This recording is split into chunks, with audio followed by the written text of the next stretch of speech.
what I want to talk about today is this concept of what you feed your mind. It was always amazing to me that when I created the Ignite a Hero program and I talked about nutrition and exercise, most people told me that whatever recovery attempts they had before didn't touch those at all.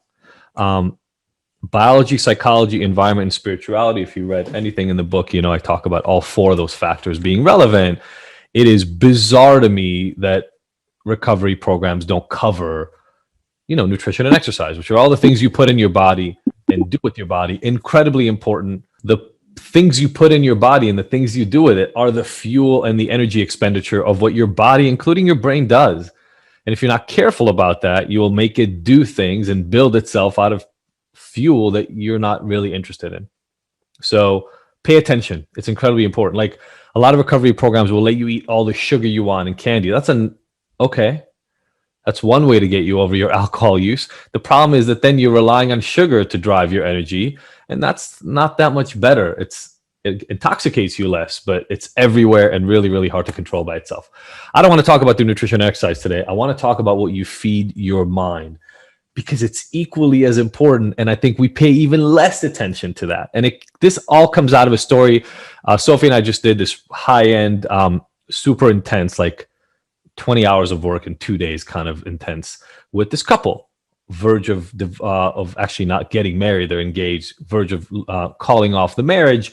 And so they came in, they've tried multiple therapists. They like Sophie and I and the work that we do around radical transparency. So they came in, flew to LA to do this work. We did really cool, amazing stuff with them. And I think they're going to make it more to come later. But they left with more hope and sort of tools than they'd had in 3, 4, 5 years.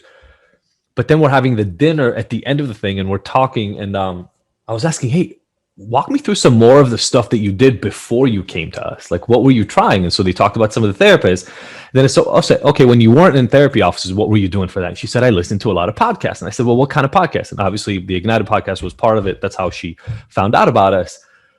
But then other podcasts. And I said, well, what podcasts were you listening to? And she gave me some names. I'm not going to give the names, but primarily relationship podcasts. And I said, well, what tools were you hearing for couples to overcome infidelity and relationship trauma? He said, well, none, because in all those podcasts, the couples that had infidelity didn't make it. And it was like the women talking about how they found empowerment after and how they overcame the trauma. And I was like, wait, so all these podcasts that you listen to were telling you that you can't make it from infidelity? She goes, yeah, pretty much. That was part of the hard thing that was really hard, is I would come to her partner with some of the things that I learned in the podcast, and it would make us fight and be defensive. I'm like, yeah, because you're coming to him with information about how it doesn't work. You're coming to him with like, hey, so this woman said that because her husband did this, they broke up, and I learned about this on this podcast. So and by the way, completely wrong on his end to have the infidelity. That's not the question, but there were no tools. There was just stories of people not making it. And I said, hold on. I need to understand this. Like, when you try to fix your car, like your car is broken, let's say the check engine light went on, and maybe you're out of oil. Do you typically take your car to a mechanic that is historically really bad at changing oil? Do you go like, hey, what's your success rate with oil? Well, all my oil changes have resulted in engines that fail. You go, cool, this is where I want to take my car. Let's do this. Or like, if you want to follow somebody, if you want to learn math, do you go to people and go, did you pass math class? And they go, no, I failed every math class. You go, cool, can you teach me math? No, you would never. That just sounds insane. Why are you going to people whose relationship failed to get advice on how to fix your relationship? They don't know how to do it. And I'm not saying that their relationship was salvageable. Maybe it wasn't, but you definitely can't learn something from somebody who has never done it and is specifically sharing a history about how it didn't work for them. And I think this obviously plays into what we're talking about here, because a lot of you are on here exploring abstinence or non-abstinence, but wanting your life to get better and wanting the experience you have in your recovery to be different than what you hear about in other places. So I'm just making sure you understand this. You have to guard the information that gets in. I hear a lot from people who said that this, moderation wasn't successful for them. And I go, I'm really happy you know that. I don't preach moderation. I preach help. I just don't care if somebody wants moderation or abstinence or reduction or anything to get help.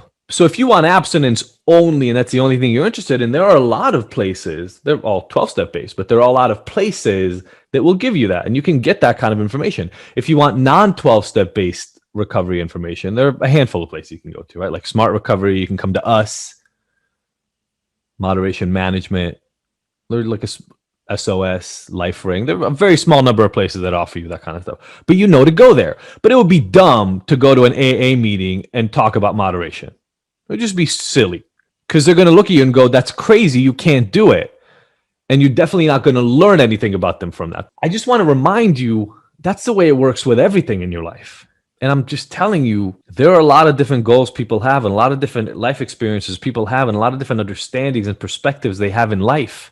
Not everything is relevant to you. Sometimes it's more important to take information out so you can focus on what you're doing. If you do that, if you listen, you follow, you do the homework, you learn the skills, you have the experiences that have led to other people having success in a field, and it doesn't lead to you having success, that's a different story.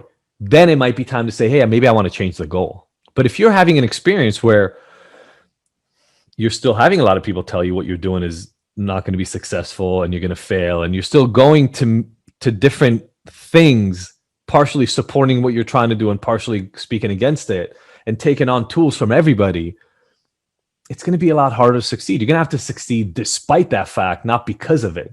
Don't dirty up your information bandwidth with things that are not going to help you get where you're trying to get right now.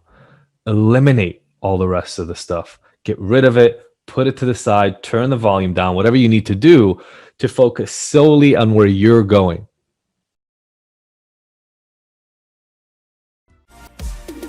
Thanks for watching, and I hope you found the lessons helpful in your recovery. Click below to like, comment, and subscribe. Plus, if you want to find out more about the work that we do at Ignited, visit IGNTD.com for more.